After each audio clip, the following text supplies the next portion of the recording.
And I don't think it was necessarily him like saying anything, but just like the actions and stuff. Kind of like when you think about arc raiders, a lot of people think it's like toxic to like, you know, delete people in arc raiders and take their loot, even though it's a looter shooters. That's kind of the whole point. But there's this big separation of people that feel like, oh well, everybody should work together. It's us versus the arc, which is like the AI enemies and stuff like that. I mean, a lot of people are like, I'm not trying to hear all that, bro. You got loot that I want, I'm gonna take it up off you, even if it's over your corpse, right? So you have stuff like that. And like I said, this guy was basically just saying that like that was one of the reasons why he did a lot of the toxic stuff. Now, this isn't the same as like throwing military, but I do believe that that's why a lot of people throw. They get tilted because of things that have happened to them. Maybe they had people throwing in their matches and, you know, hurt people. So it's like this vicious cycle of, oh, well, this negative thing happened to me, so I'm going to do this negative thing back to other people. Just a quick little side thing. There was a commercial when I was younger, when I was like a teenager. There was this commercial, and I can't remember what it was for. It was like a commercial for a debit card. You know how most commercials don't really have anything to do with the actual point. They just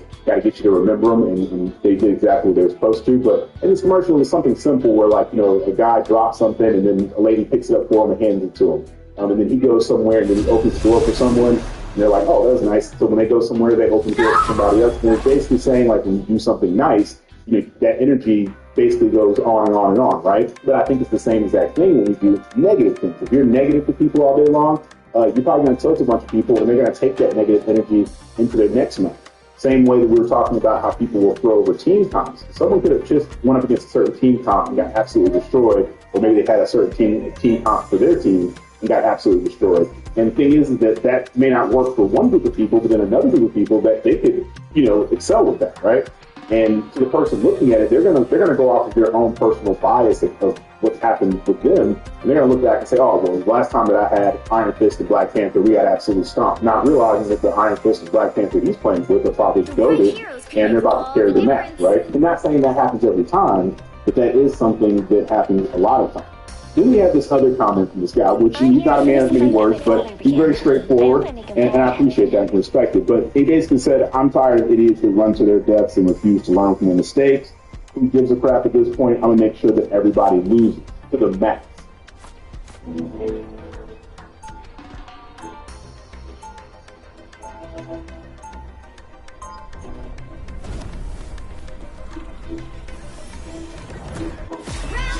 It's more than just a mechanized suit of armor. It's my best friend.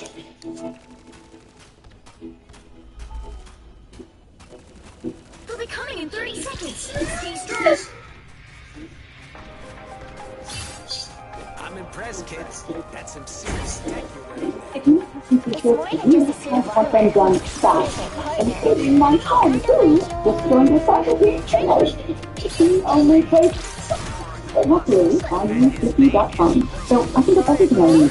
Earth, design, adventures, athletes tomorrow. So no more late days to deliver. No more late nights individually reading each design. No more missed client orders. Oh, it's football now. Well, that's okay. Wiki transfers are so fast. And so fast.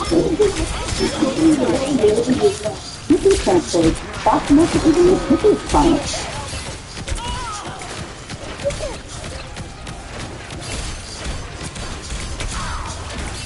And that is, I feel like, basically just a simplified version of how a lot of people feel. A lot of people have to deal with stuff in rank matches that they look at it and they go, this is stupid, why are people doing this? They're not learning. Okay, you know what? I'm not going to sit here and carry them. I'm going to make sure we all lose.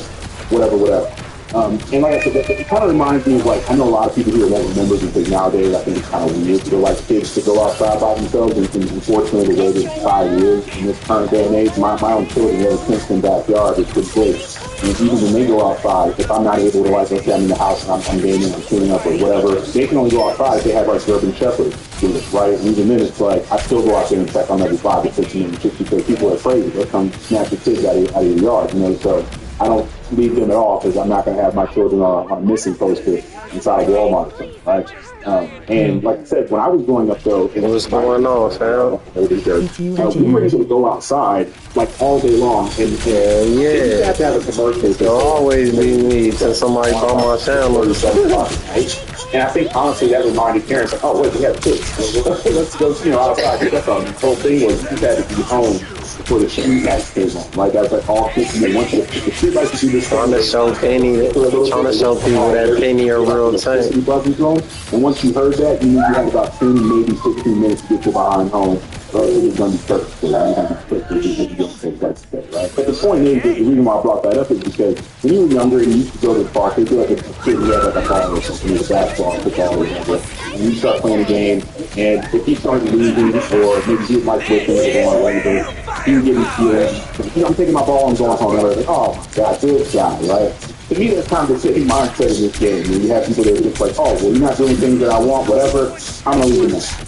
You have those situations where maybe somebody plays Spider-Man, somebody beats sitting there just waiting, like, bro, I'll throw this match, but I don't get Spider-Man. I'm going to go with Spider-Man. I'm going to be better than you. All right, I finally got out of bonds and shit. I've seen so many different reasons why people throw matches in this game. And still to this day, I feel like I'm still seeing new stuff where I'm like, wow, that person just came because of that, whatever. But ultimately, though, I think that it's pretty much just the two comments that I read from like Reddit, where you have the one guy who's like, listen, my life is really miserable, I was really upset about stuff, I was depressed, whatever the case is. There's so many different reasons why, but they're basically, like I said before, people that are hurt, they're going to try to hurt other people. So you have these people that feel like, well, I don't have any power in my life, I'm miserable, the girl that I like doesn't like me, that you know, there's another guy, whatever, or vice versa, whatever the case is.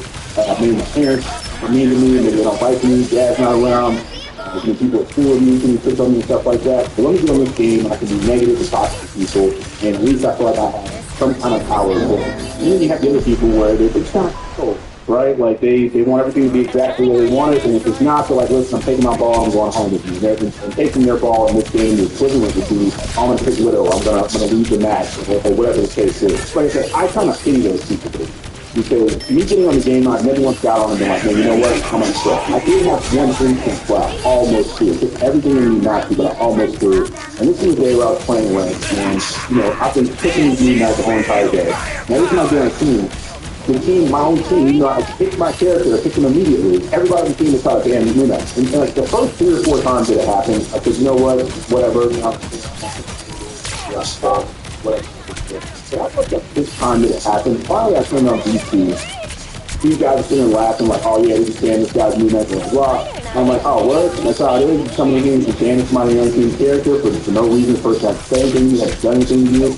Word, okay, cool. Now I'm about to pick Widow on my throat. And one of the guys, I guess he was probably like duoed or duoed with somebody, you know, whatever, they was laughing. He was like, bro, I told you not to do that, man. Now this guy's gonna throw. And I got all the way to the point where I was just like, you know what? Sorry. It's too real to sit here and throw a match. Yes, I can be a petty person like anybody else, but basically, like, the level of petty that I am does not supersede my competitive nature. So I went back, ended up picking another character, whatever, moved on. But I, for a moment, I understood the mindset. It was like, okay, you know what? I'm tired of this nonsense. Because not only are people banning my character, it's fun. Now, if it would have happened to them, if I would have been sitting there throwing a whole commission to the whole entire time, crying, booing, and like, oh, okay, this is why he's this game, yeah. You know what I'm saying? But go do it to somebody else in a heartbeat, who has literally done nothing else to them. And in all honesty, it's just a skill issue, because anybody who sits back and tells me, like, oh, well, you know, goddamn, we got those two brothers there, like a million other fixing things that are better things. If you haven't figured out how to do it, it's a skill issue. The man has talent.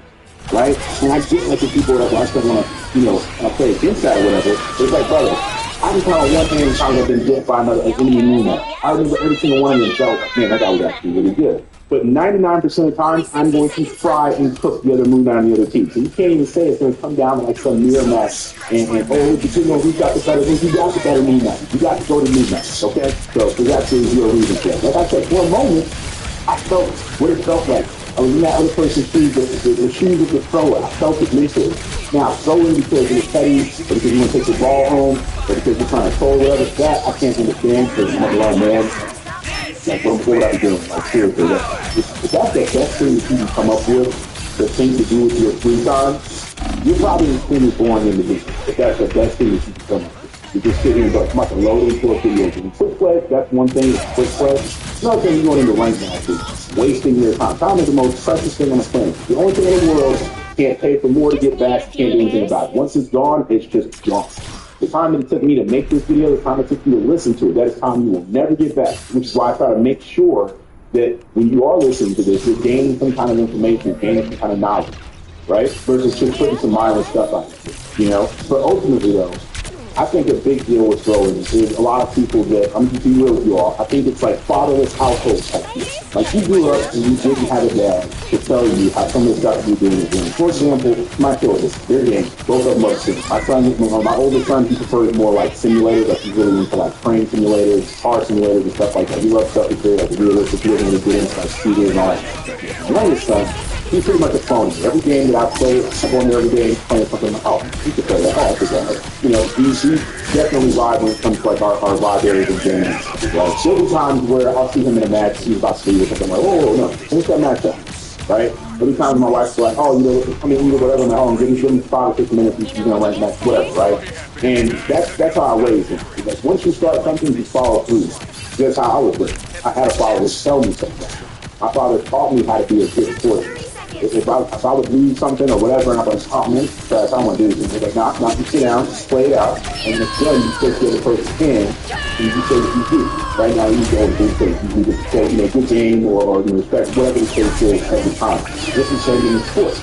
Well, record, that's what you have to do, it doesn't matter. And I didn't play other sports. My record, like I said, at the end of every match or every game, so both teams sit in a line, facing each other, and walk down, you have to shake every single person's hand, and say good game, or whatever the case is. Right?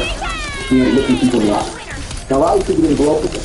They didn't grow up with a strong father figure in the house. They didn't grow up with anybody who told them a lot of stuff they were doing was petty, and they were right? And now they've either got to whatever age it is. So, yeah, some of these people are still growing, still maturing, but I've seen grown-ass men in this game do stuff where I was like, who's raised?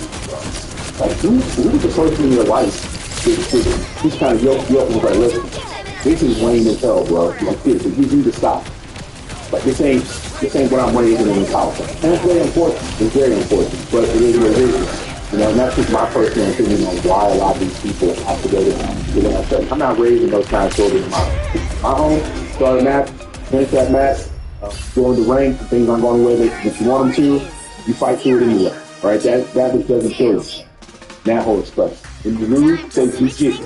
If you meet somebody that's a better opponent, you don't throw your control on the floor, your mouse, your keyboard, whatever, get upset, start breaking stuff and raging. You don't do all.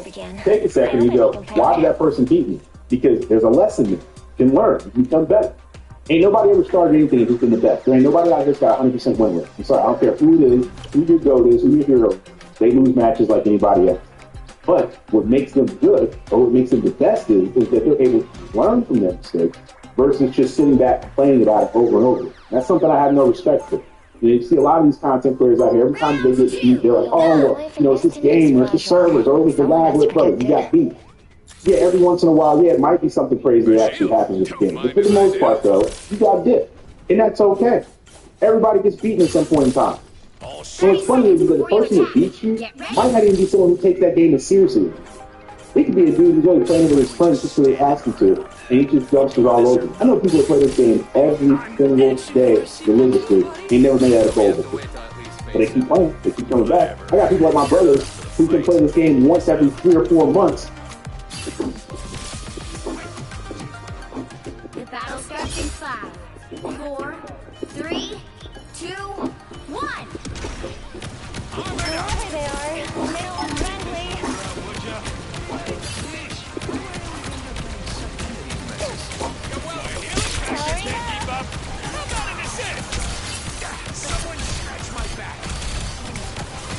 With Robinhood Gold earns 3.35% APY with high-yield bonds. Plus, get a 3% off on IRA contributions so you can make the most of your money. Sign up today for 30 days free, $75 a month.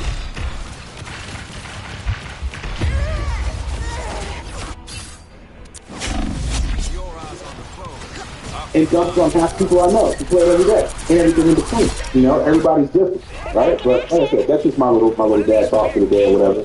You know, but I do think this whole entire topic is interesting because it is something that it's really, really hard to be able to use. Saying that you're growers, but a lot of people that get reported for throwing, they weren't actually intentionally trying to throw. They were just playing a character that people didn't think they should be. Maybe they were playing an off character when really you need like a main character. Like, for example, maybe people are expecting to see Gambit in Invis and somebody picks Mantis when they shift to Gambit or something like that or whatever, right? Maybe a Jet throws you off a cliff because he thought to himself, well, I couldn't stop, switch you out in that time, and I had 3 of the enemy or something, so that was a fair trade. But you're like, oh, this guy's pro, he's a jerk, whatever. But there are times when people are actually throwing, and it is very frustrating when you're in a match, you're giving it all. Maybe a lot of you don't have a lot of time to be able to play the game, so you do really want to be able to play and lock in, and you want things to go the way you want to go. And then you got some jerk over here who's loading in, and she's like, yep, well, about to throw this match, guys. I have no idea why, I really don't understand it, but I'm just here to throw this match and make everybody's lives miserable because my life is. So, but let me know in the comments, though, what you guys think. Don't forget to let me know, too, if you're still here, a real one, because it's a bit of a longer video. But like I said, don't forget to let me know in the comments about Overwatch. That is something I'm really curious about. I'm not about to sit here and spend a week playing Overwatch to figure out exactly people think they're going to throw matches. But I am really like-minded people to play the game and go, you know what, I'm very irritated, I've had a rough day, maybe my life is terrible, I'm about to throw this match. Who do they lock in to signify?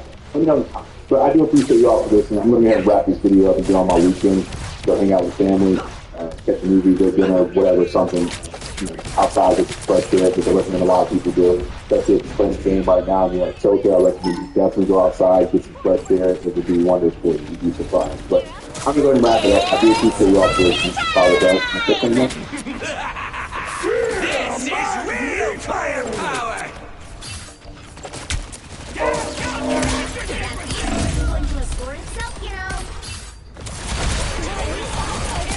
As players play more and adapt to new games in the past, the meta starts to further evolve. From new overpowered strategies to the best and worst characters changing behind the scenes, we gotta break down the new 7.5 meta now. You know that feeling when a game actually rewards thinking instead of just use plays faster? Yeah, this game does that. It's called Speed, and it's not your typical tank shooting. You're piloting heavy, fully armored machines where every move matters, how you angle your armor, where you position, and when you take the shot in the side of the entire fight. This is run gun, and if you rush in, you're going to get punished very heavily. Here's all about strategy, slow deliberate play, playing with your team, and outplaying your opponents before they even see you. And that's really the crazy part. Vision actually matters. If you position correctly, you can spot enemies through your team while staying completely hidden. It turns every match into this high-stakes game of awareness, of positioning, and on top of that, every tank feels completely different, with unique abilities, unique customization, and tech trees that actually change how you play. After your tank, unlock feature upgrades that can shift the entire meta. And now, because it leads into sci-fi, it's not just traditional tank either. There are vehicles like the VTOL that literally transform into a jet in battle. Best part is it's completely free to play. There's no pay-to-win mechanics at all, no buying power. Every match is a fair fight. So if you're tired of brainless shooters and want something that actually challenges you, give Fear a shot. Just don't expect it to go easy on you, and you can check it out in the links down below. Now, the biggest change from this season going into past metas and past seasons is that there are so many team-ups that are so powerful that can actually decide the types of comps and characters you should play. At this point, a lot of players are more flexible than they were, at least in the beginning of the game, beginning seasons. And so players can play a lot of various different things, and oftentimes people run into this problem of like, what do I play right now? Do I just play what's the most meta, the best character? Who do I play? How do I play? Well, right now, comps are being built based on available team-ups more than ever. And team comps are so powerful that they can make it really easy to justify one comp over another. So let me give you some examples here and break down exactly which one of these are powerful enough to run.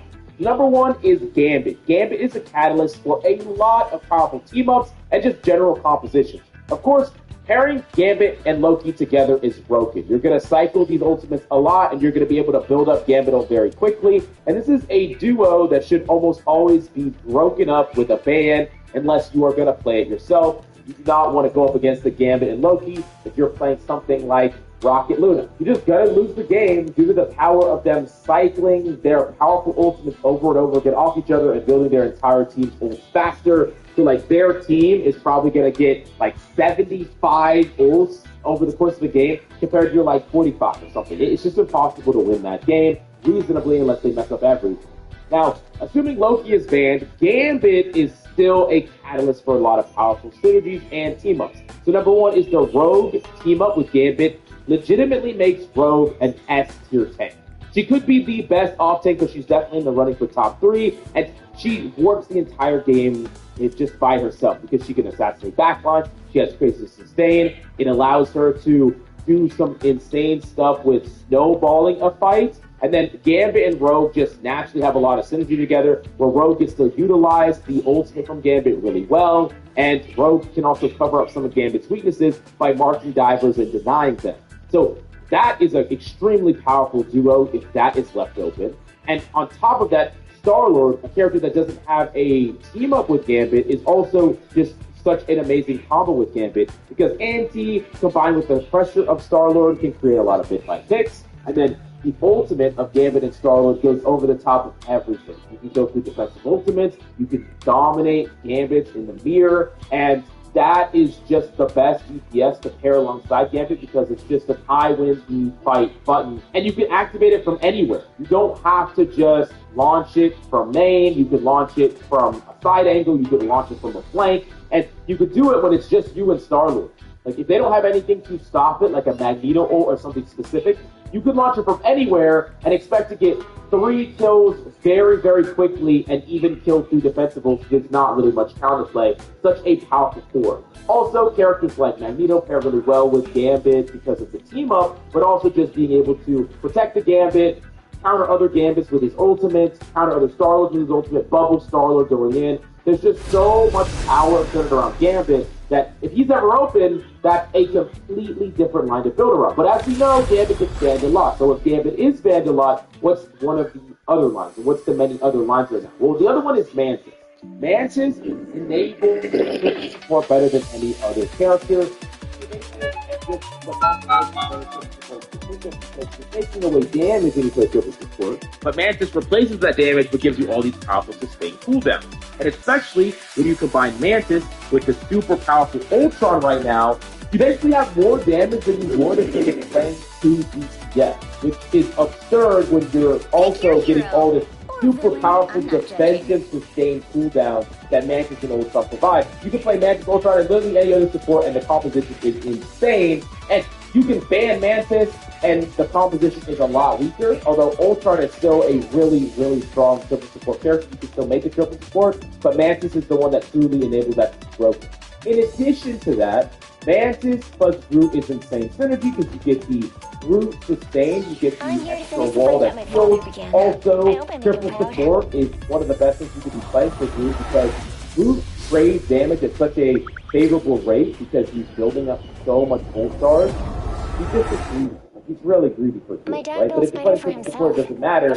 Mantis, Ultron, with any other support, Groot is such a powerful core that just wins. You get one DPS like a Namor that can protect off angles and combo with the Groot, and the composition is so hard to beat. It's so powerful. Force enemies to try to mirror you, but if you're better at it, you win. It's just so freaking good. And then there are other DPS like Elsa that if you enable them with a Mantis and an Ultron, University of Phoenix, we offer an unlimited number of scholarships, so everyone who qualifies for one gets one. Starting with your first course, or you'll get a better offer you qualify for.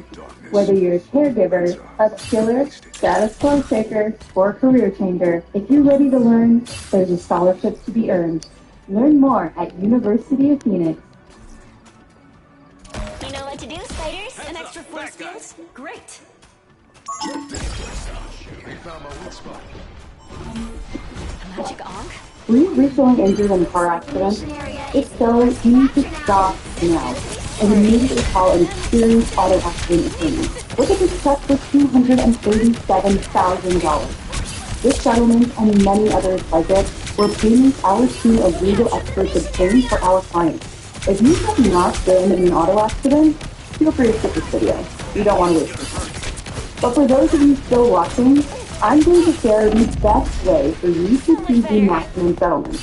The right attorney can help you get top compensation for your vehicle or property damage, medical bills, lost income, and pain and suffering. To obtain the most compensation for your car accident, you need to know the accident is not your fault, if you were injured, and if the accident happened within the last 2 years. If this matches your circumstances and you have not spoken with an attorney, you need to call us now. Do not speak to insurance companies or the other party without legal guidance. Saying the wrong thing can absolutely destroy your case and reduce or even eliminate your settlement amount. Don't wait to contact us. The longer you wait, the less severe your case may appear. Eventually, the time to make a claim will vanish. You need to call us to get working on your case as soon as possible. Unfortunately, we've seen too many car accident victims attempt to settle cases on their own without the help of an experienced attorney. With no threat of a lawsuit or litigation, insurance companies make lowball offers and pretend like it's the best they can do. Do not make this mistake.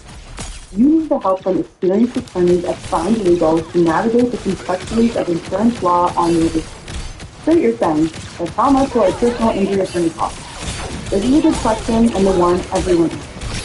Experienced personal injury attorneys work on what's called a contingency basis, meaning there's no payment up front. Our attorneys only receive compensation when they win your case for you. There are zero out-of-pocket costs. Our legal teams work for free until your case is won. To make things even easier, you can contact us any day of the week, anytime of day. Here's a recent example of a settlement we received for our client's Kevin. He was rear-ended by a semi-truck that was following too closely on his way to work. After the accident, Kevin, like many of our clients, didn't feel severe pain until several days later. He began to feel discomfort in his neck and lower back, as well as aches from the seatbelt and airbag deployment. He was unable to work, needed a new car, needed compensation for lost income, and a substantial amount set aside for future, potential lifelong treatment for his injuries. The opposing party's insurance pressured Kevin to accept a $10,000 offer as that was his car's value. However, they made no offer to remedy his injuries or the future pain and suffering he would experience. The settlement we obtained for Kevin after becoming a client, $450,000. We can help you get your life back together after an accident.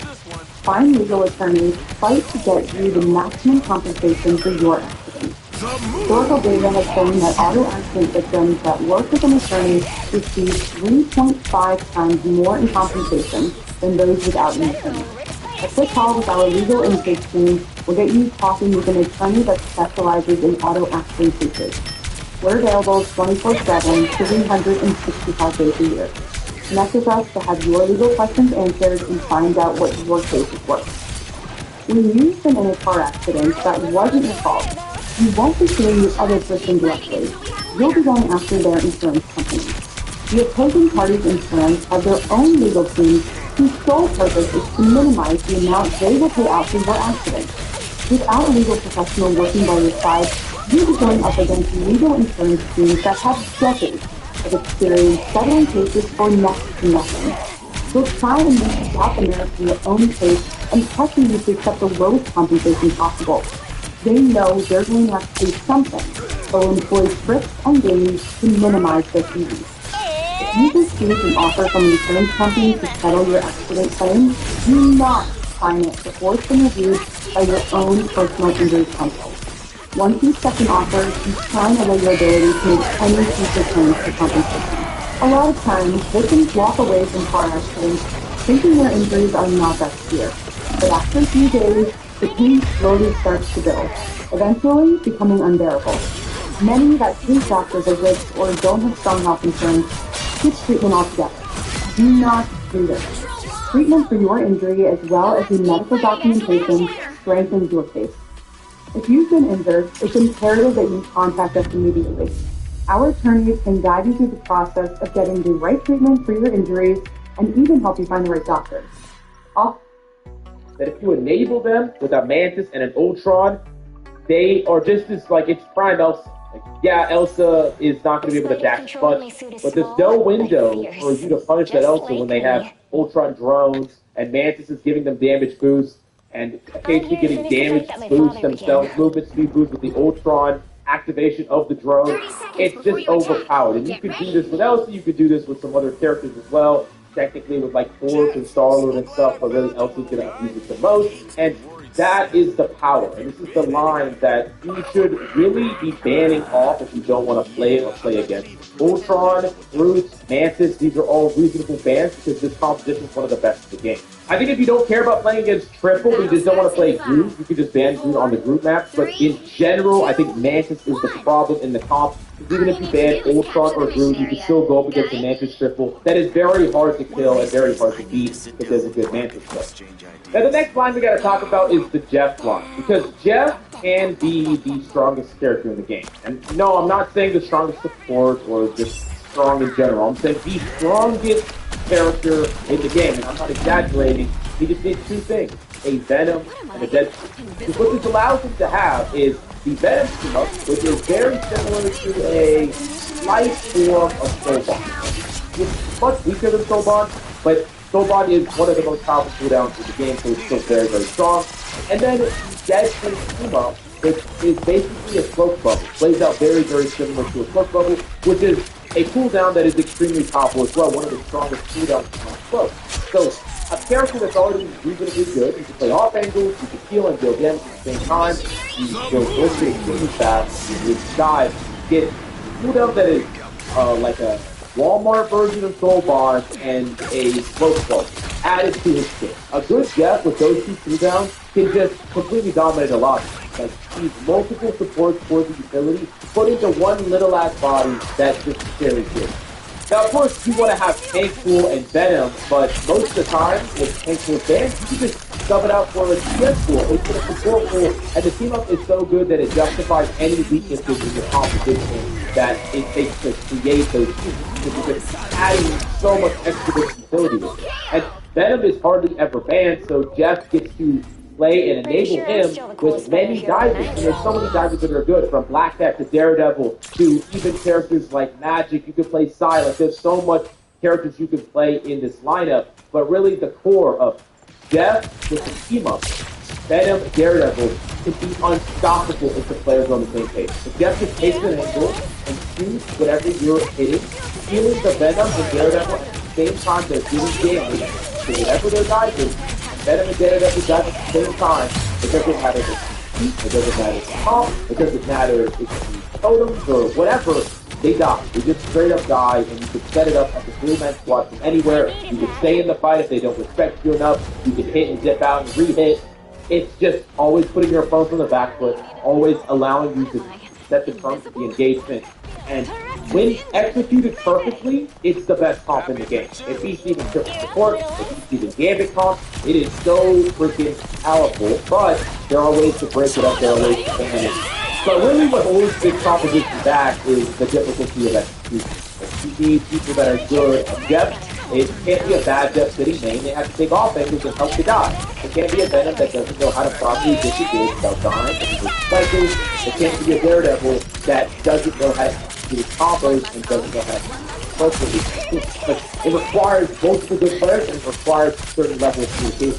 Now, if you can create that, if you can get that in a duo, if you can communicate that in rank, the comp is unstoppable. But if you don't, it's hard. Because the pieces are still so strong, and even like a bad dive comp, but just Jeff with both the team up, if the Jeff is good, he can just carry it because he's great. But if you have all these things, it's just an insane level of value. It's just dive that should be, like, dive is comp that should be lower power level, but it's like waiting through tempo and momentum and catch people off guard and be physical.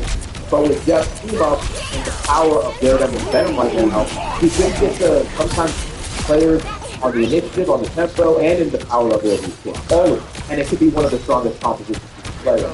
But there are some other really powerful team-ups as well, but they're a little bit smaller. Maybe don't necessarily create the entire composition, but they do tell you what to pick sometimes, or help decide what to pick, so to speak. Like Strength, for instance, is really strong right now, but add that Invis team-up, but sometimes it pushes them over the edge. You can playmate, you can deny, like Venom, just gazing, you can stop divers. It's really, really a powerful team-up. And Invis started really good in their own right, so you see an Invis lock the character, and it can justify you playing Strength if you already know how to play it. That's what I'm talking about, is create the line for you that you otherwise wouldn't play. And then of course you can pair that with like a Magic, they get the team up, and all of a sudden you have a really strong core. There's Magic, and that could be the building block for the rest of your composition.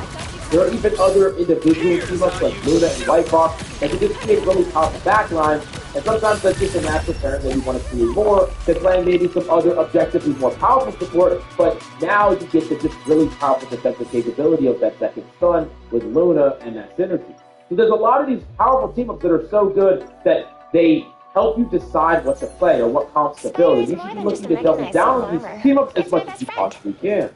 Now, aside from just building your composition around team-ups, let's talk about the rise of new meta things and different things that are being cemented in the meta further. First off is a consistent winner, Dive. Dive is great. We talked about the team-up with Jeff, and of course that's super powerful. But really, Dive in any capacity is really good right now. Venom is amazing. Cap is actually really, really good right now at baiting that cooldowns and applying pressure. Ankle is still phenomenal. And you can even play things like Angela to just deal damage to whatever your guys are diving in. For DPS, Black Cat is an all-star. People are discovering this character is completely broken in the right hands. And she becomes really, really good at Black Cat. And it's not just her utility that's making her good. She's just like a raw, good diver. She just engages really well. She can get out really well with her invisible. And she just does such consistent, reliable damage. In the backline, she follows up Venoms and Caps perfectly well. She's so busted, and she's even seeing a lot of fans right now. Daredevil, though, is still phenomenal and an all-star and another character that every Black Cat player will be able to play Daredevil. Every Daredevil player will be able to play Black Cat. You can do this and can enable a dive competition. But even if those two are big, there are characters like Psylocke that can still be played. And other mobility heavy characters, any character with mobility can be played at a spot. Like DPS, cool, it's safer with them. But there are ways to make this work. As long as you have both cool DPS that can follow up on your bench. Value. And then, of course, support. Jeff is the best, especially with the team up. But White Fox can be insane as well, because White Fox can off-angle with the cap.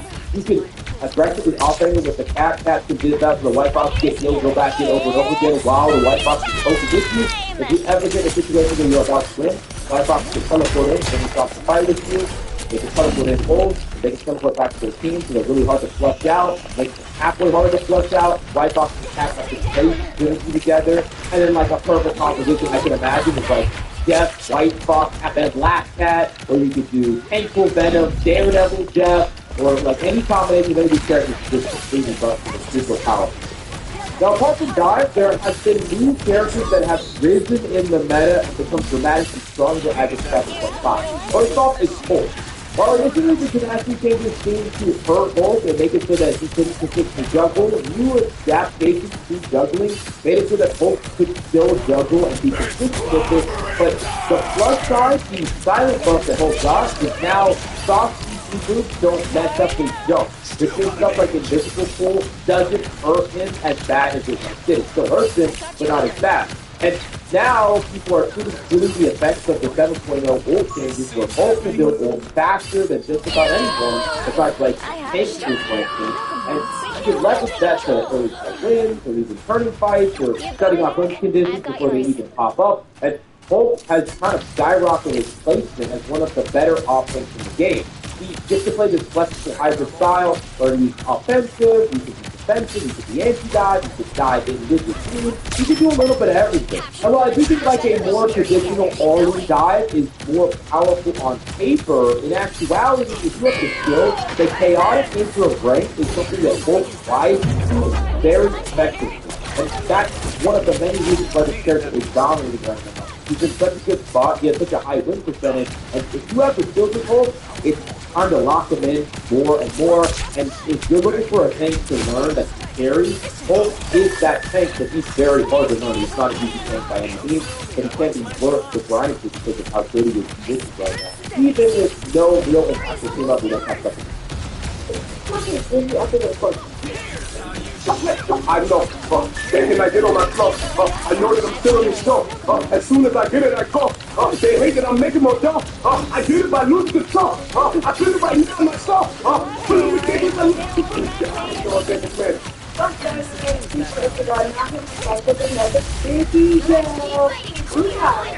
the video. It's actually a video of me first. So, for one, this is unboxing. We're going to be unboxing a package that I bought from Jiffy Shirts, okay?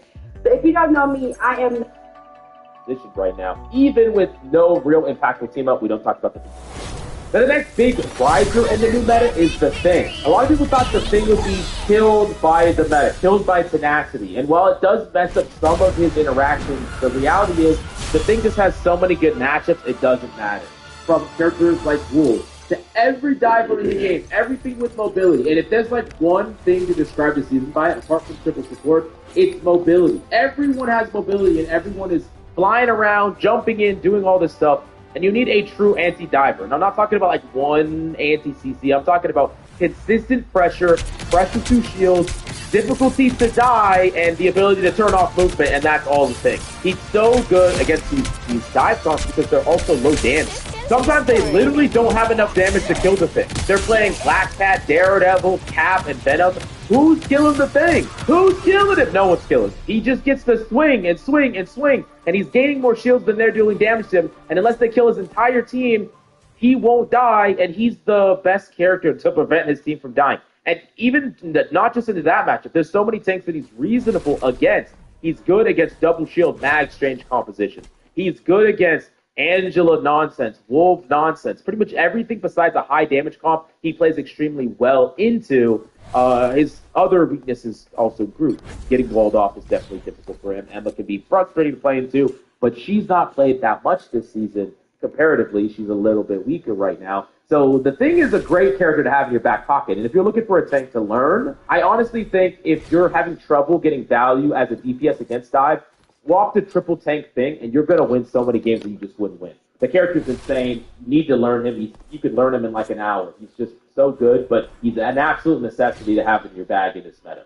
The next character that is completely dominating right now is White Fox. This character went from underrated to completely busted, and he's even getting banned in a lot of situations because the character is insane, not just in a dive comp. The character is insane in so many different types of comps because White Fox can survive against any type of comp because of her mobility.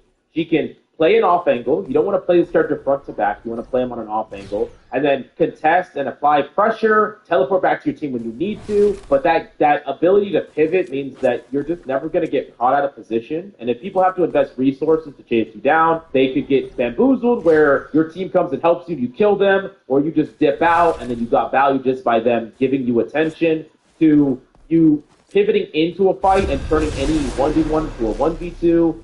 And I understand that our ultimate isn't as strong or doesn't feel as strong as some of these other really powerful support ultimates. But after the 7.0 ult change, you're just not winning games in the same way. Your neutral game matters so much, and certain characters like Cloak can feel like a victim in this meta, where they dive in and they bait out bubble, they disengage, they dive back in, you die. White Fox takes the off angle, they have to dive only the White Fox teleports out, then off angles again, and then they go in again, they have teleport back. Like, it's impossible to catch this character out if they're smart, and they can also enable all these, like, mini dive comps or isolated, compositions with a cap running around and just doing their own thing. The character is legitimately one of the hardest carry supports right now, and if you're looking for something to play the support role that has that deadlift capability, it's undoubtedly right.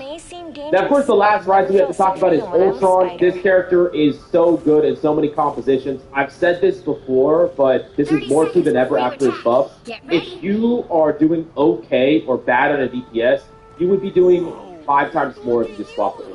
The character is so good at enabling, outputting the same amount of damage as DPS, has a really, really strong ultimate that now can just burst people out of nowhere and can force support ults very easily.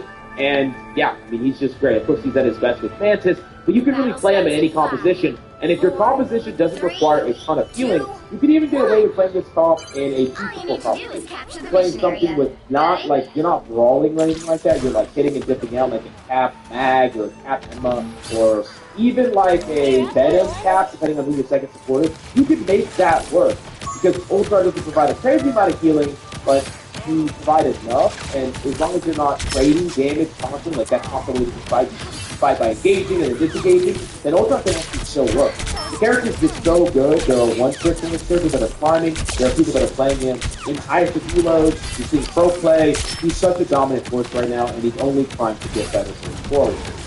Now, in general, though, this is the most open meta that we've ever seen. There's so many things that are possible. Oh, there's so many good pokers. From Steam, the Nimble, the Hella, the Mag, the String. From Brawl, there are so many good bros. Fruit, Thor, Thing, Magic, Buck, Wolverine. And then from dive, we talked about dive ad nauseam. There's so many good characters in dive. The Venom, the Captain Answer, the Daredevil, the Black Cat. There is so much. You know what to do, Death, and all that. So there's just like crazy things, powerful things you could do no matter what composition you're playing. There's so much goodness playing. And you might be like, no, dive is broken. I don't want to play this guy. Well, hey, if you ban Jeff, you ban their best enabler. If you ban Daredevil and Black Cat, you ban the best dive enablers in the DPS role. And if you ban Cap and Venom, you cut them off of the hypermobile tanks that are rooted in the dive. You have 3 bans. If you want to cut out a comp, you can cut out a comp. If you don't like to play against post, you can cut out post comp. You can cut out the supports that enable them. You can cut out Dean and Namor. You can cut out Dean, Namor, and Hela. You can cut out, Mag and Strange. You can say whatever you want about it. You can force a meta you want to force. If you don't want to play against Brawl, you can cut out characters like me. Cut out characters like Buster if you really want to. There are ways to ban everything in the meta, and there are ways to play the comp you want to play. Like, if you don't want to play against Mantis Triple, I don't want to play against that, so I'm banning Mantis, I'm banning Ultron in a lot of my games. So you want to try to find the composition that you like, and you want to ban around it so that you can enable it as much as possible. And in that way, the meta is wide open. If there's anything that frustrates you, there's ways to play around it, or there's ways to ban it out every single time. Now, this is what I'm talking about anti-meta. Because a lot of people see these videos and they say, oh, you just want to be a meta player, you just want to play what's good, but you can play what's not good. Anything can work in Marvel Rivals, anything can find you top of money, but not everything. Let me explain. I want you to try to double down on existing strategies if you're playing off-meta. Play off-meta, but play an off-meta character that is playing within the same game plan that your team is trying to do. So let's say you're playing a guy with Venom, Cap, and got that death. Could you be playing Storm in that dive top? No, because there's no synergy there. You're back, you're coaching, you're enabling coach, and your team is going in. You can't do anything to help them, and you can't do anything to enable them. So it doesn't make sense. But let's say your team is playing a Mag, your team is playing a Team, your team is playing a Punisher. You're playing Pope. So I don't care if Storm is not on the B tier or the A tier. Storm is good in that Pope composition. Now, is DP a good, powerful meta character right now? Probably not. But if you play DP in that dive, he's good, legitimately. It's better for you to play DP in that dive than it is for you to play a higher tier character that doesn't synergize with the composition. But if you whip out DP in a Pope comp, you're throwing. So the idea here, and you can really do this with meta characters too, is to double down on the strength of your comp and double down on the strategy of your comp, even within off-meta. That doesn't matter. It doesn't matter if you're playing off-meta. I don't care if you're whipping out a Squirrel Girl. Just whip around the Pope composition, don't whip around the guide composition.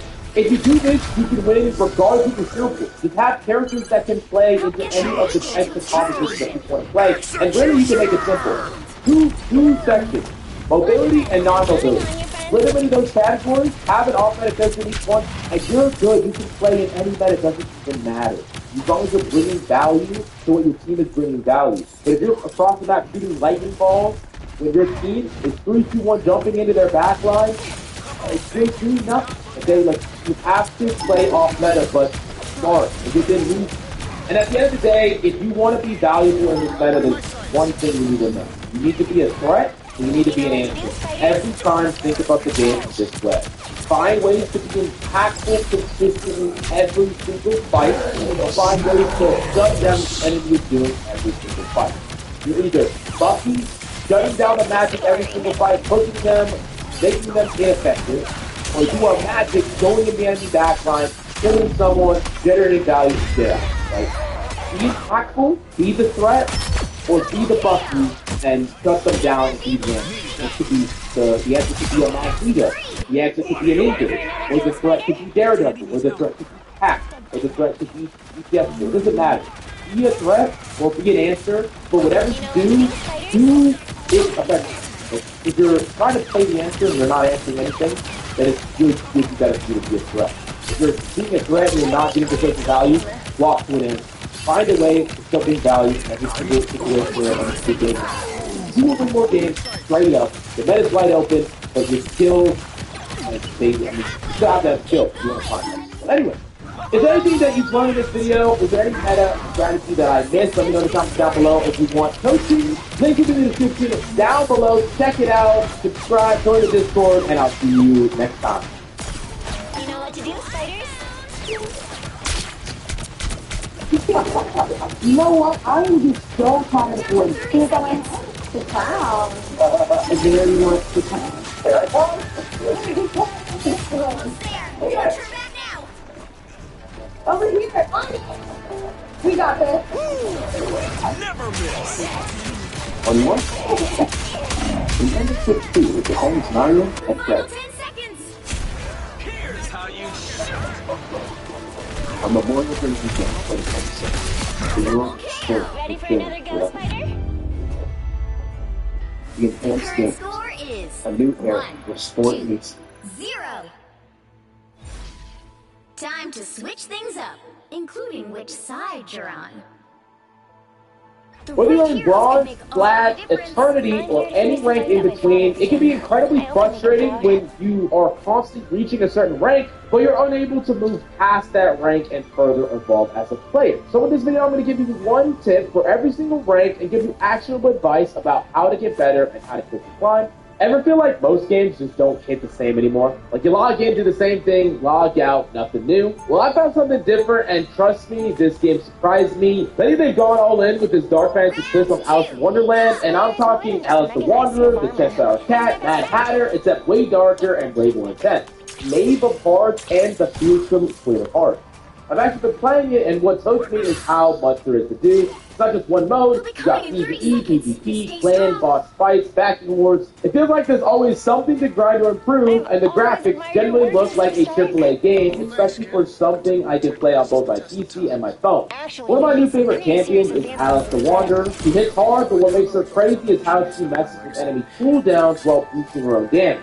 You can basically control the pace of the fight while stacking damage, and it feels super satisfying when it clicks. I also like that summoning still feels super rewarding, opening shards with the portal, pulling something big, never gets old. Plus, joining a clan and taking down the clan boss with the team just adds a layer of extra strategy. And here's the important part: if you haven't already started playing, click my link in the description or scan my QR code and get amazing bonuses via my link. You instantly unlock a huge starter pack with legendary Elenario from that high of faction, but once you reach level 15, you get an amazing X6 Admiral from the Orc faction. Now, for new players, you can take 1 out of 5 promo codes from a free legendary champion of your choice. This is Legendary Champion Purple. The promo code is Big Dog. Legendary Champion Alice the Wanderer. Promo code Big Alice. Legendary Champion Cheshire Cat. Promo code Kitty Cut. Legendary Champion Razel Bar. Promo code Go Fast. And finally, Legendary Grand Oak at Rat. Promo code Rat.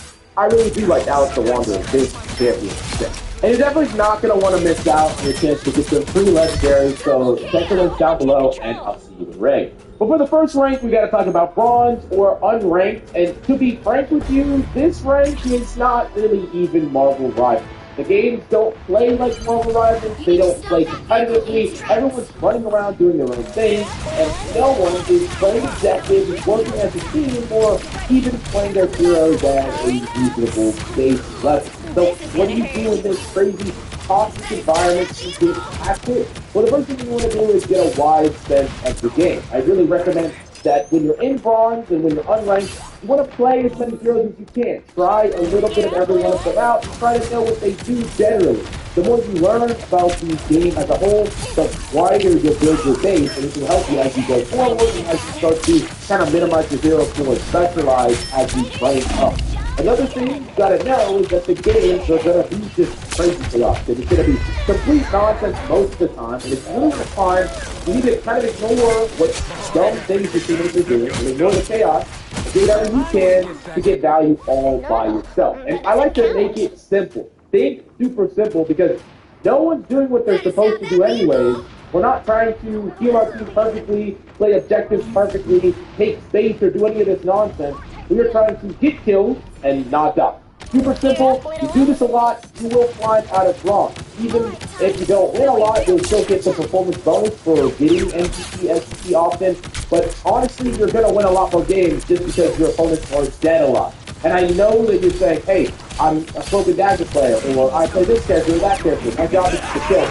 Every character can kill, and you should definitely play characters that have the ability to kill, and it's easier for you. But a simple message is to get a lot of kills on whatever character you're playing, and don't die, and you will easily climb.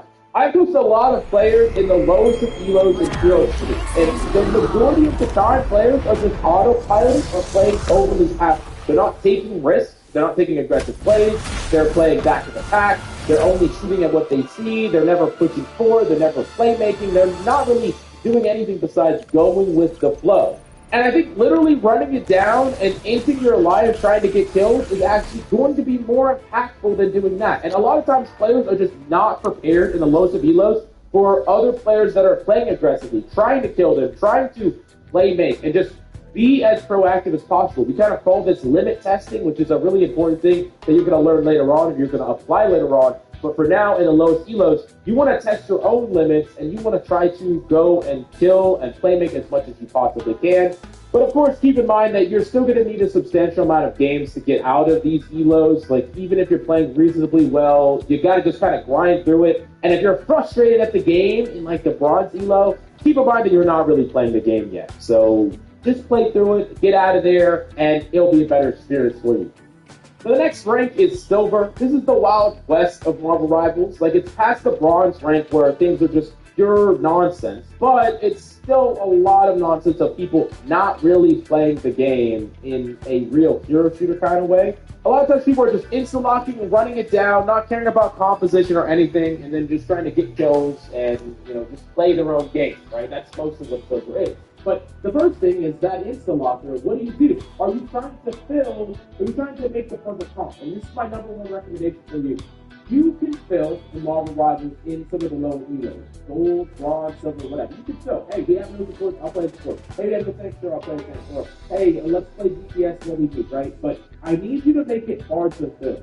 I need you to make it extremely hard to fill. That means looking at your composition and being okay if it doesn't look perfect in your mind. If you get good at a character and you're getting better at that character to the point where you can carry people, don't just instantly swap off of that because your composition doesn't meet your perfect quota. Because I'm going to tell you this, if you're a diamond level player, you can win games in silver with 1 support, 0 tanks, 5 DPS. Like, it literally doesn't matter. I'm not saying that this will always be the case, but I am saying that I want you to try your hardest to make the characters that you play actually work and for you to actually win the game on the characters that you play rather than trying to play and fill and enable people on your team that might be nothing. Like, you can't multiply to 0. Like, they literally might be doing nothing, and it's pointless for you to try to build a perfect comp to try to enable them when that's going to do nothing. Like, I'm sorry, but that's actually going to happen. Another big part of this is try to ignore the meta as much as possible. This means tier lists. I mean, what kind of YouTuber makes tier lists? No, I'm just kidding. But yeah, tier lists are fun, but they're not to be applied in most ranked lobbies, especially on silver. The best heroes in the game, the best ones, some of that really matters when no one is even remotely close to playing characters at their skill ceiling, right?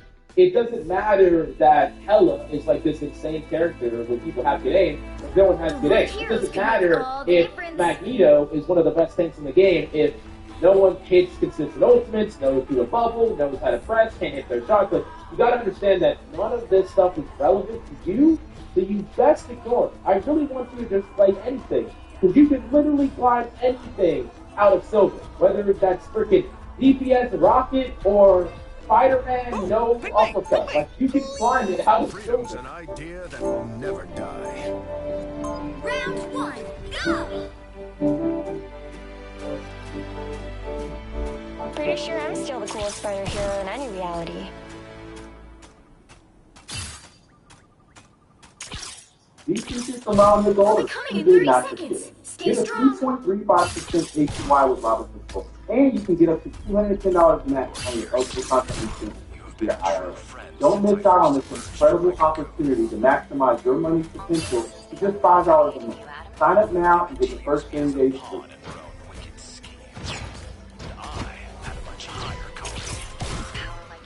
The battle starts in 5. This is really just meant to show you that you should not be trying to adhere to a perfect meta, care about a perfect meta, look at your proposition and get freaked out about why it doesn't match what we think the meta is. I think a lot of Twitch players kind of start to learn more about the game, start to apply all these tools that they have learned to the game zone, but it's almost simple. Be the best as possible you can, be as independent as you possibly can, get kills, don't die, and fun. That's it. Oftentimes, people get stuck with this rank because they're looking outward far. They're looking around them, they're looking at their teammates, they're looking at their comp. What you do is to focus on you, yourself, your own game play, and you won't have it. Now we're moving on up to gold, and it's just kind of like fool's gold, to be honest with you, because it's not a shiny, pretty rank. It's a messy, gritty rank. But I will say, you are finally playing the game of Marvel Rivals. The games feel real. There are more real compositions that they made. But the number one thing that you need to think about here when presenting majority is stats. I'm telling you right now, stats do not mean anything at all. Even damage. Those stats are completely irrelevant. You're trying to flex those stats like they mean something. It's going to teach you the bad things to do. Like, if you're a Luna Snowflake, you can just spend your entire game just constantly flipping your answer heal. And you never do extensive damage to the enemy team. But there are tons of windows of time where you could have killed that guy, you could have denied this person, you could have contributed to this kill. Like, you are flexing one stat saying, I did all this healing while you win, when there's so many other things that you could have been doing that actually matter. And the same thing is true with damage. Like, you can do infinite amounts of damage and be less impactful than your Spider-Man that just did tiny jumps, like 100, but it's still 6 more people and have all of those being final blows versus you with no final blows and just raw damage, just pouring it down front line and slow blows with no finals at all. Like, that is a relevant damage. It's practice. It's not just and the backdoors of stats are just not going to really be relevant to how well you're actually playing the game. That being said, there is one stat that does matter, and it's your KD, your kills. That's the most important stat. I think finals matter too, especially for But KD, your kills, your death, but surprising no one, it's the same advice that I gave you before. Get kills and don't die. You want to have good KD, that's literally it, because you want to have high time. You want to be contributing to all the deaths that the enemy team has had. So that's just it. Another big problem I see with gold is that you are way too flexible. I think that this happens where players really understand what is good and bad comp is, so they think they know, because they just try to make that and so they just become like water, where they just fill in whatever gap your team has. Oh, we don't have a tank, okay, I'll play Magic. Oh, we don't have a support, okay, I'll play Cloak and Dagger. Oh, we need a DPS, oh, let me play one that's very team-friendly. Let me play Buffy to help my team. Like, you just try to do whatever your team needs instead of doing what you are good at or trying to become good at anything. The problem here is while you'll take most teams that, are okay and make them good, or you'll, prevent teams from being really bad, you're never going to come off and just putting an entire game on your back. Which is actually an extremely important skill at any rank of the system. To be able to take those, to be able to be this complete outlier, that is able to take a bunch of bumps to a freaking championship, like 2018 LeBron, I think that's it. But you're also doing yourself a disservice by flexing all the time because you're not actually getting that much better at an individual character or set of characters. In order to become like a star that is capable of carrying a celestial game, even if you have a perfect composition, you can't be a Star Lord that walks the Cloak and Dagger when you don't have a perfect set of situations to goals. Because that Star Lord that can carry a gold game just by forcing Star Lord is not going to be the Star Lord that can hold his weight in celestial lobby. And I'm absolutely not saying that he never fails. Once again, it's sometimes good to fail, and it does make you a better player. Learning how other characters work and trying to enable good players and good teams. But there is going to be way too many games where you're filling and your team are underperforming. And you filled right off the bat. You didn't try to make your hero work. You didn't try to carry it all. But I promise you, you select the character that you're good at. Bad composition or not, you walk out of spawn and you instantly perform. You get your kills, you make it back to play, you don't eat and die, and people are more likely to fail to you than vice versa. People just don't want to fail and lose, which happens way too often. Because of that Spider-Man that starts the game 0-5. It happens often. But if you are a player that is good at your character, you're confident you can get value, and you go out and instantly get value. You don't need to make sure you're attacking it right away. That's how you win games. That's how you climb, and that's just better. Well, you're gonna find out why. Ooh, are you You're not trying to just be, we're okay, and like 1-0. That's completely pointless, because once again, you're never going to be able to be a difference maker that way. You're just preventing teams from being terrible. But I'm going to tell you something right now, if you can go above and beyond a hero, it really doesn't matter the big mistakes that your teammates are making a lot of times, or the composition errors that your team is making. Like, if you go high down to the 1-4 someone and throw it and win it, who cares if they have a better composition than you? Y'all are up the numbers. Who cares if they have, the right speed or backside? When you're constantly pick up in first and fight. So these are the big things that go into the work on, but if you actually apply these things, you really work at it, you apply to do that. And so now, to you, that is where the game actually becomes a zero shooter.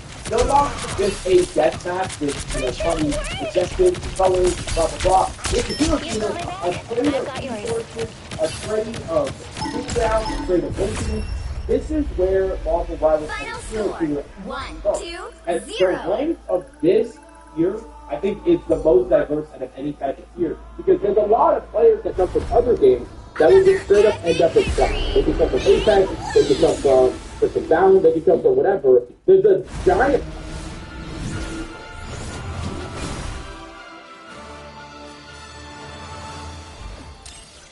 You wanna go watch TV? Go watch TV.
So we're in rank, and we kind of getting cooked.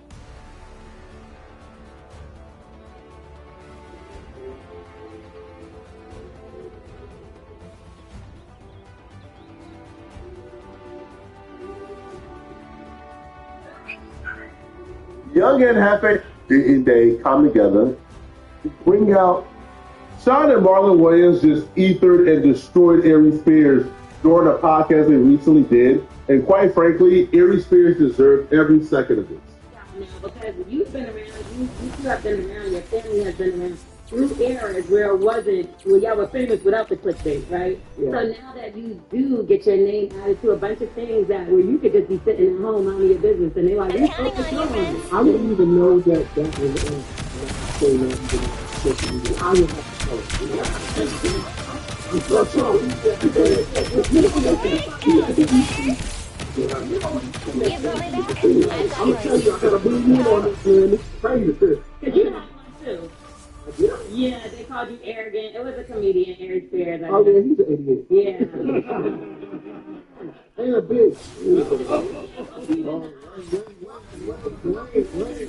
I'll show you guys what Sean Wayne is referring to shortly. But this is one of those situations where Aries Spears brings the beef and is trying to upon himself.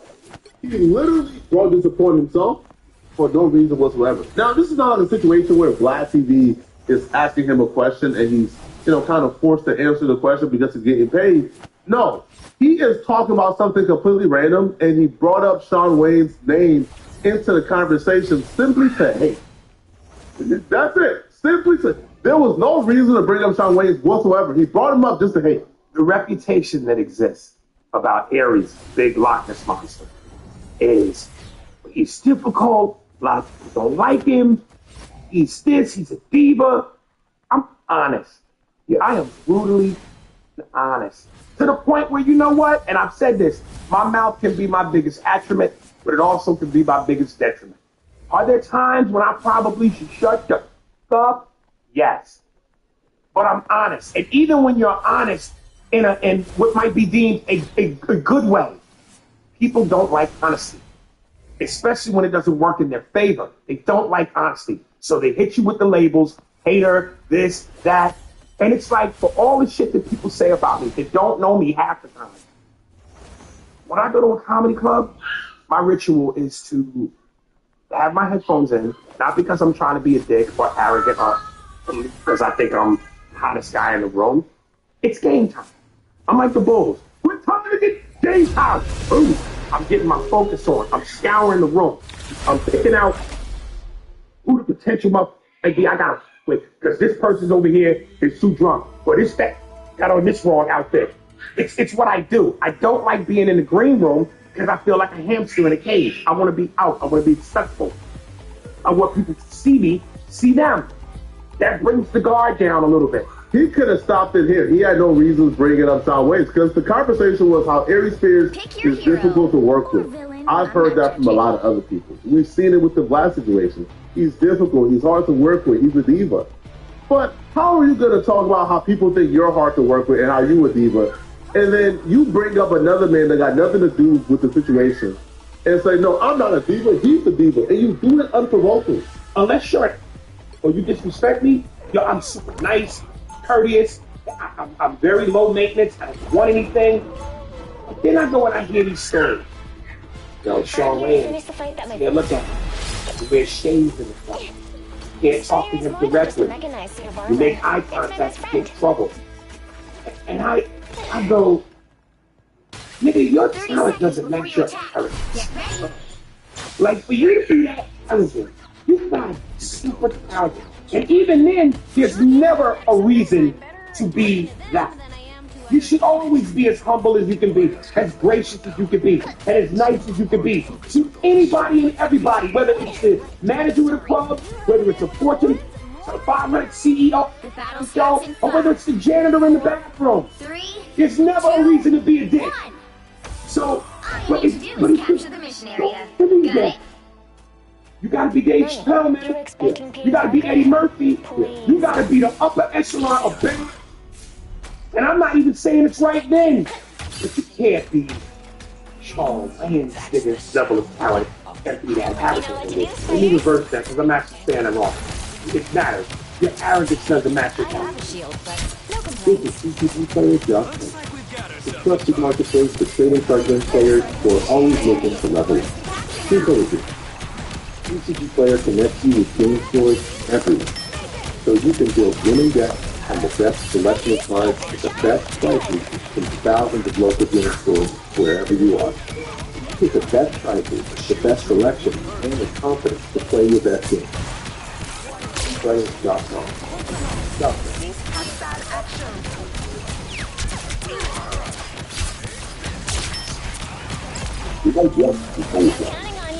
Hey, if you know you might get a big cash payout if you were in a car accident up to 1 year ago, even if you weren't driving, just click and look around this video to see how much you can get. Just answer 5 simple questions, and it only takes 30 seconds. If you got hurt by a driver the last year, you might be owed money without even knowing. You could get a check just like this, maybe even more. Click the link now to find out. Tens of thousands of people have received a 5-figure or even a 6-figure check without going to court. Paying big legal fees, or dealing with insurance companies, or believing in service, even if you were a pedestrian, wheelchair user, cyclist, or a motorcyclist. You can get the justice you deserve. Look at Mia, for example. She had no idea her case was worth anything, but after she claimed the car accident penalty, she got over $160,000 from an accident that happened a year less than a year ago. No matter what you bought before, you can get what you owe, and can be shocked to see how much more can be than you expected. We can't change the past, but we can help you get a good tax settlement from this work, hospital deals, and property taxes. Here's what happened after you answer the 5 simple questions. And if you know, a top lending specialist will tell you if they're actually qualified for major compensation. After that, you just tell them about your case and wait for it to. You can get in as little as 30 days. Your specialists will do everything to help you because they don't get paid unless you win. To see if your accident qualifies for a major tax settlement, click the link below and answer 5 simple questions. Some people feel bad about holding someone accountable and don't want to cause trouble or look like they're scamming the system. Don't let that be you. You deserve compensation. It's your right. Click the link below, answer a few questions about your case, and if you qualify, a top accident specialist will contact you with a plan within minutes for free. Just imagine having an extra $10,000 or even $100,000 right now. Won't it feel good to pay off your bills, get a new car, and have a ton of extra cash to take a vacation or treat yourself by using a car accident cancel app? If the accident wasn't your fault, you couldn't be punished.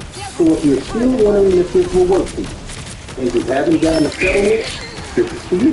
The accident could be your fault, and it must have happened up to 1 year ago. So what do you have to lose? Click the link after 5 simple questions and see what your case is worth. I hope this does.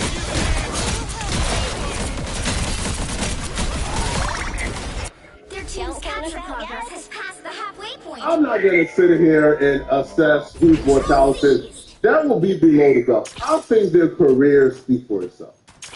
One person is worth an upwards of $200 million. One person is haggling his employer for a $600 per raise, okay?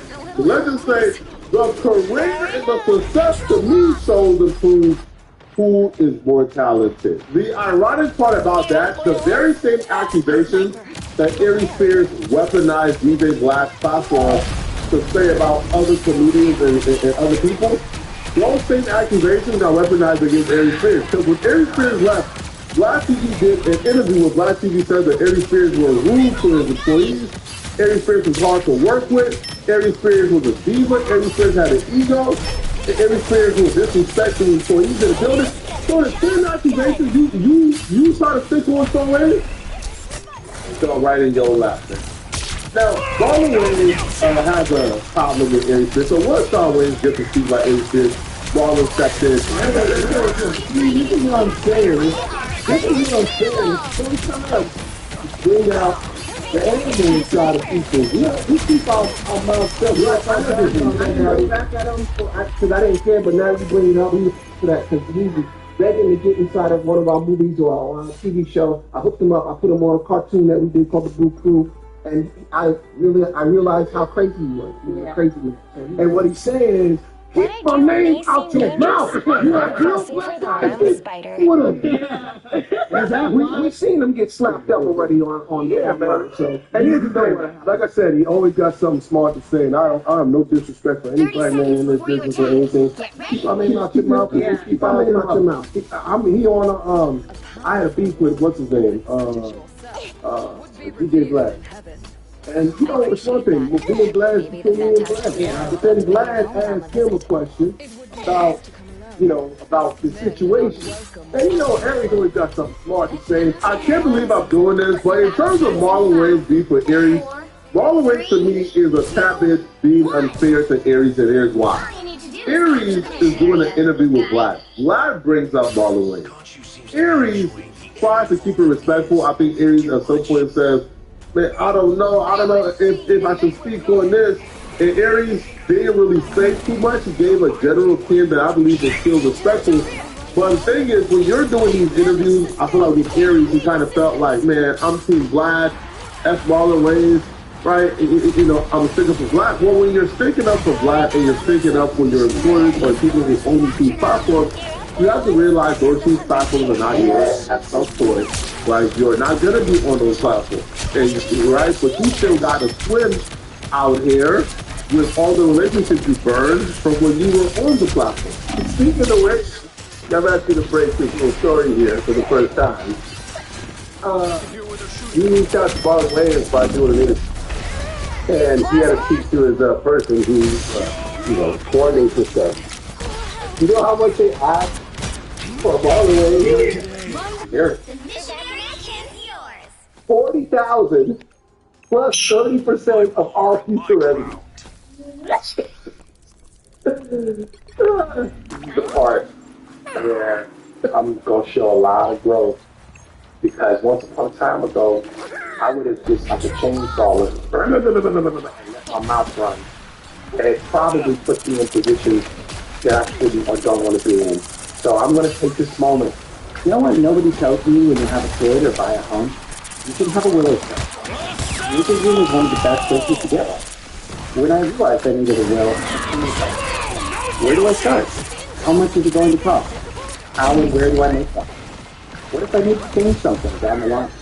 My friend recommended LegalZoom, which offers several affordable options for wills and trusts based on what you need. Whether you have kids or pets, if you want to handle things on your own, or work with an attorney. For something as important as my family's future, I decided to work with an attorney. Also, so I could live well within time. I was surprised at how easy, fast, and thorough it was to work with LegalZoom. You need a legal home. Send a LegalZoom. Start your will or trust today. LegalZoom.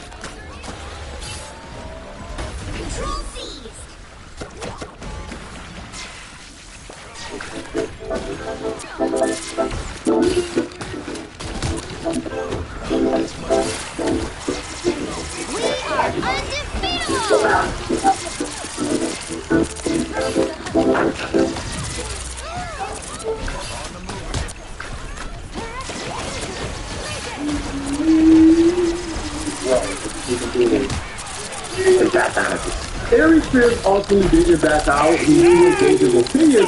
But again, man, I'm not the one to defend Aries Spears. But I think Aries Spears was as respectful as he could have been during this interview. He did give his like opinion, but in like a slick way. Now, again, he could have very easily said, "Hey, man, Marlon Wayans ain't worth a goddamn thing. Who do you think he is?" and went in. But he did keep it respectful. So the fact that Marlon Wayans still got beef with Aries Spears, because of this, I don't know. I'm kind of on Aries Spears' side with this one. Well, I'm not gonna back out. So basic things, and me and him would DM sometimes. I remember I told him his last stand-up was great and everything else like that. And I basically hit him. I was like, my man, I'd rather you say, you know, you just don't rather give me this like this. Because there's nobody on earth that will pay you $40 and something, much less 30% on top of it. You're like, oh, y'all just work it out and everything. You know, one point we even got on the phone, you know, because I was basically like, this is a, no. Let me ask you something. Yeah. Here's my question. Have you done it? Do you honestly, in your gut and in your head, think that the juice would have been worth the squeeze? And before you answer that, let me say this. Before you answer, if you like, you had somebody AI your voice, yeah, the parts of the Trump, yeah, and it was somebody imitating Trump. But if they said to you 40,000, 20 deaths Trump, right after the shooting, so much so that when you interview him, he's got the hat on. Yeah. That's juice worth the squeeze, is it not? Yeah. Right. So if you didn't pay Marlon 40,000, in your mind, what's 30%? In your mind, in your gut, is that juice worth the squeeze? Absolutely not. Now we could be wrong. He could give you the interview of the millennium. This is crazy. Did you really go, yo, this right here, this is some Barbara Walters. I had to break it down to him. I thought Aries was being respectful. Marlon Wayans didn't. So he would bring up the fact that Aries Spears is saying that he's not worth the squeeze. However, right, a few months later, things unturned on him now. Now Vlad is telling Aries Spears he's not worth the squeeze of paying him more than $4,000. Now, I don't think Aries Spears lied or was wrong when it comes to Marlon Wayans. $40,000, you have to get for $40,000 to make sense, you got to get about 4 million views. I don't think that's happening. But in this situation, he's saying he wants 30% of the revenue the interview makes. So you'll have to make whatever is 70%, right, of the total number. That would have to be at least $40,000 or more because no one is going in the hole. I don't think that Marlon Wayans' interview was about 7 to 8 million views. I just don't. Right, but Marlon Wayans thought that Aries Spears was hating when he said it because he should have told Vlad, hey man, I'm staying out of this. I'm not about to tell you what a black man is worth according to Marlon Wayans. And I respect the fact he was trying to fight himself and he was like, is the juice worth the squeeze? Let's talk about my money and my value and what I feel about what my value is. You don't get to do that. And as a black man, you should never ever do that because one day you're going to be in my position. long behold, 8 months later, Area is yours to capture yeah, now. him and DJ Vlad beefing him wanting more money from Vlad. And I was gonna say, if you put the squeeze ball shut my mouth, I was upset. And as men, you know, hey man, Be quiet. because we don't be You here. don't got no reason to be yelling in here. Black women in position. So for him to come out to so many people, he should have talked about it. It didn't make any sense. Like I said, I couldn't receive. I never had any. Okay, we're old to jump. There's a lot of y'all. There's a lot of y'all. And we got to move to jump. It was a fucking you got a little podcast. Sean, I always like Sean likes to wear his shades. Why you care about looking at my own remove from social media, like because of this kind of activity that happens. It's the other thing, it doesn't excite me. I like real life, man. I like my family, I like my kids, I like my girl, I like to chill, man. I'm not trying to get in beef with people. Boy, you don't have beef now. Yeah, I don't think Aries Spears is gonna respond back in a beef manner to this. I think Aries Spears understands that when it comes to like the Wayne brothers, like you're not really gonna do this, but like people.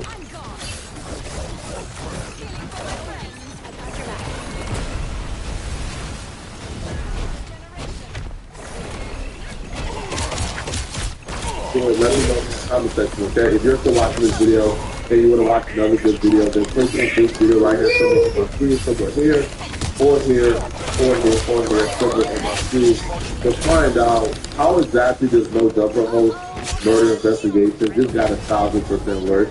I'm going to see you guys in this video here, somewhere on my screen. Send me a hype if you want to support. Out of here, folks. Peace.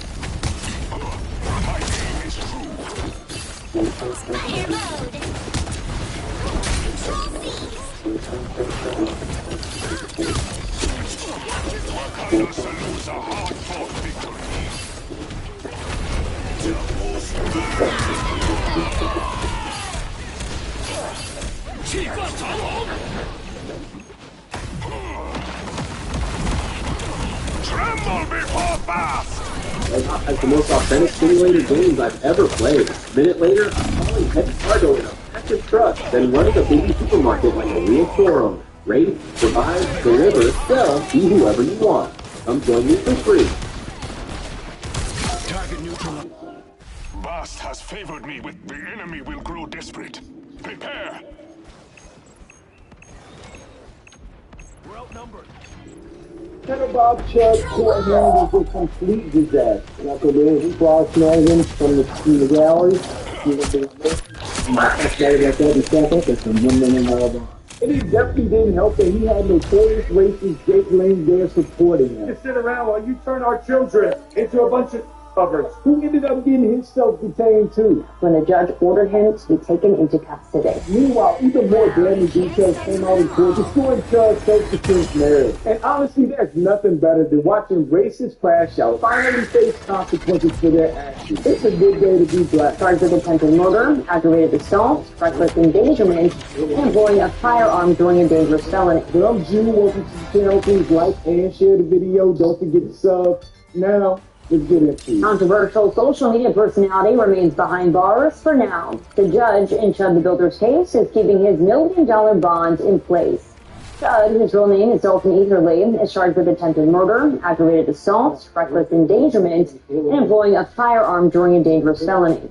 He was arrested last week for a shooting outside the Montgomery County Courthouse, where the victim is recovering.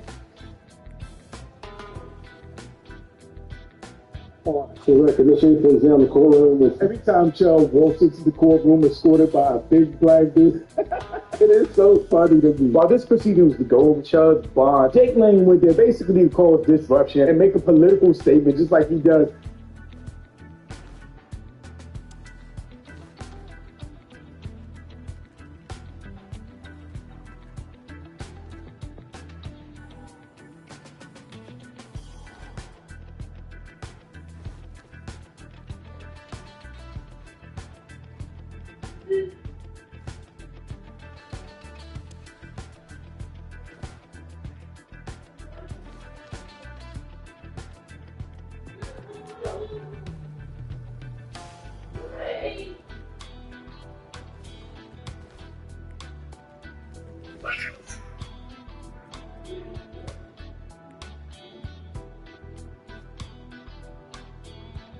Well, I would like to say that Adrian Broner needs to stop all this drinking and get it under control on live stream before somebody gets hurt. Sit down. No, listen, you worked out so long, so many years in your life, you do that. Listen. I worked out so hard in my life, I gotta do this. You know, that last day you did, man. I gotta get these ladies, guys. We went to the club. When we was done, we went to the club and they tried to kill me. I'm listening to stuff. So we in, huh? Let's go. We in the show. Hey, that was a polite way of putting it out. I see a train wreck waiting to happen.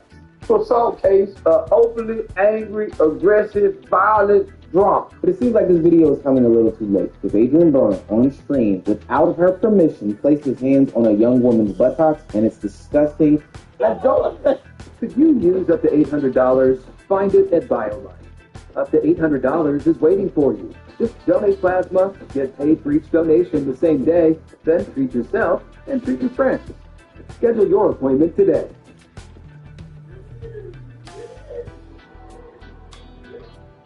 Drake dropped 3 crappy albums the way I drop 3 bags of trash on the curb every Sunday night. 43 songs, 43 skips. He's got that poetry slam talk flow that's horrible. Every Drake song sounds like a voice note that he can. I'm the victim. Fantano gave it 2 out of 100. This is a temper tantrum. Yeah, I'm feeling a light too. Does Drake really have bars? As a professional Drake hater, I have to ask myself, like, yeah. Ice. Yeah. I'm an only child, no one could have made another. I had to father my mother and treat my son's grandfather like my older brother. The skies are gray in Toronto, they not a golden color. I'm feeling like BTS, cause it took the whole career for me to be so discovered. I know for sure that my parents, they look at me and see an overcomer. I'm looking back at them and these days I see an older couple. I see my only uncle looking like this shit that I ain't owning up to. And if he said the way he really felt, I'll probably see his side because I'm old enough to. I'm looking at all my niggas, they say, bro, we love you. But all my words, really the shit that they be going up to. Feel like 40 won't even listen to my words when he knows I'm in a load of trouble. I'm in the cut, just looking rebuttal. And I got a bunch of hits on my hands, see the swollen knuckles. I try to tell him it's working out for me now, he say to show your muscles. Prove to me that you're still as strong when it's only us two. They know you thorough with bread, but there's some shit you gotta pony up.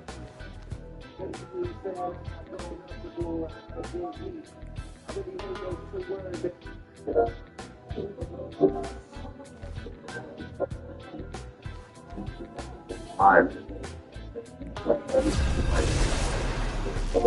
You should go ahead and pop some corn and grab some food. The boys about to break some noodles. All the numbers are fine, no t-shirts, no bucket. Y'all about to make me Richie like Lionel, for real. And that's the truth. 16 hours ahead of Melbourne, I ain't going to Hey! Pick your hero or villain. I'm not judging.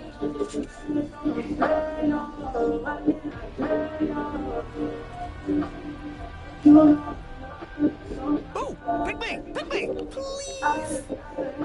I'm here to finish the fight that my father began. Are you ready to hunt?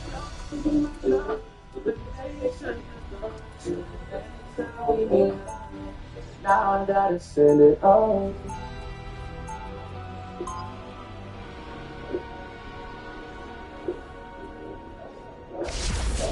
Yeah. It was like, enemies beware. The panther is on the prowl. what was he getting? They say it's that, cause I don't remember it going like that. I don't remember 30 seconds before you attack. Get ready. Yeah. You need not fear my claws, devil. Any friend of Moon Girl is a friend of mine. I'm gonna slow that. I'm not better or wiser. People are pressing my trusted advisors. If it's up to me, I get everyone lined up. If it's up to me, I've been shouting and pushing, man. Everyone's out of there. If it's up to me, if it's up to me, you all on the list, man. If it's up to me, It's sorry, man. I ain't making my mind up. If it wasn't for me, reaching my hand, you never condo. Whoever they are, they don't look friendly. What was the year that I don't remember. I don't remember nothing. I don't remember nothing. The mission area is yours to capture now. A PCC crib out the town. I'm a corporate American. Got a real big those are my haters, those are my secret admirers. Me and you, police that fuck that coming to flowers. I heard your brother got flipped in the shower, so that wasn't ours. Definitely don't know if it's us if you got it. Keep waiting to come. What was the year that they say that sad? Cause I don't remember it going like that. I don't remember nothing about doing them tests. Yeah. I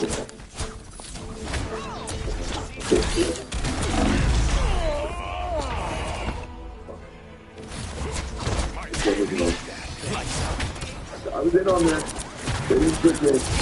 I do a favor for My Jack, man. soul shall not rest yet.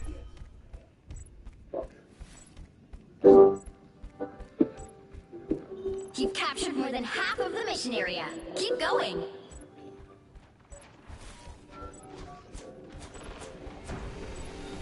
Sorry about your arm, Mooney. Everybody needs a hand sometimes. Or a dagger. No attack can harm me.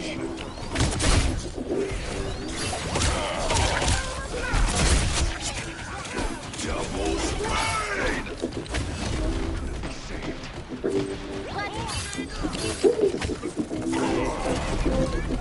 The area is almost yours.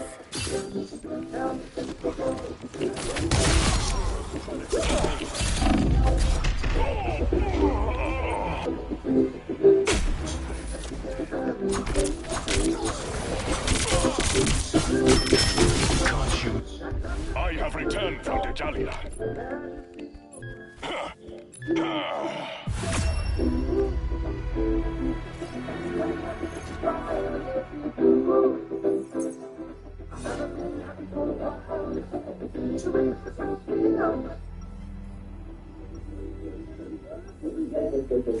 My claws may be sharp, but my mind is far sharper. Ate all of the pudding while Daddy was out fighting losers.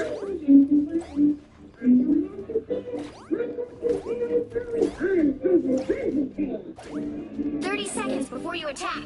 Get ready. Joe Gore, the Giant Butcher, is coming to my rivals, and we have a lot to talk about today. I was working on another video, but I decided to put that on the back burner because just yesterday we got some more news that might be pointing in the direction of us getting Gore as a playable character sooner than I originally thought. So today, in this video, I wanted to get into how we know he's coming, some leaks and rumors surrounding the situation, as well as what I think Gore might look like in the game, his role and playstyle, and how the devs might utilize him as a new type of playstyle that we don't actually really have in the game yet. And lastly, I want to give my opinion on how he will actually fit into the roster. A character like Gore is very difficult to explain why he helping, actively be working with a character like Gore to complete an objective. It makes no sense. So I wanted to talk about how he fits into the lore and why it might make sense for some people out there who would be doubting it a bit. For those of you who don't know who Gore is, a real quick demo and rundown of his character. Gore the Giant Butcher was born on a barren planet where famine, death, and suffering were constant. After losing his mate and children, he abandoned his faith to the gods, believing they were cruel and indifferent. When he witnessed a wounded god battling another celestial being, Gore took the fallen weapon known as the All-Black Necklace Sword, which we've seen in Marvel Rivals, and bonded with it. Gaining immense dark talent, consumed by the raging grief, he began a crusade across the universe to slaughter every god he could find, believing no gods deserved worship or existence. Okay, we got out of the way. How do we know that he's actually coming from life? And there's still a lot of information surrounding it. There's a lot of supporting evidence suggesting that he's coming from life, so he's still. So the first one surrounds the new leaked map that comes in the game very soon, which is the Shenlong Arena map. It includes the halls of all knowledge, and we take it inside the Gore's comic storyline and the creation of the God Box, which is an essential part of this ship, and something that will probably work into his ultimate or something like that we'll explain later on the video. As well as another earlier Easter egg. In Season 2, the all-white gallery card refers to a previous wielder who worshipped the sword, heavily implied the door. Hellstor said, and I quote, "Another put me on a pedestal is godhood in my own." And he later also said, "This machine don't worship me, ever hold me again." So this almost suggests that the devs are trying to use the fact that maybe the sword will be in the sword hands once again. Suggesting that he actually lost the sword, and he somehow was able to get it back. With Mel coming to the narrative early on, the devs haven't really done anything with him, and yes, he could return to the lore, but at the same time, it makes no sense to bring Mel back, maybe for a PvP event or something like that. Who knows, he could come back. But at this point in time, Mel is not in the picture, which means the Necrosword does not have a wielder, which then means Gore might, come back to get it. It sounds to me like the Necrosword wants to be wielded by Gore a whole hell of a lot more than it does to be wielded by Mel. So I think that is completely plausible that we will see Gore picking it up in a later season. There's also a data mine pipeline allegedly mentioning Gore directly. Gore, enough distraction. You can whisper inside of mine. That's Gore. Thanks, but I'm far more interested in your sword. It is gorgeous over my fire. You get away from the terrain for just 5 minutes. All creatures are flawed, even divine ones. That is true. But who are you to judge them? Oh, I see me though.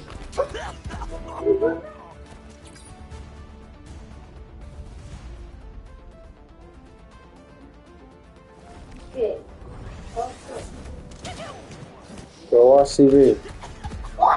UTV is on.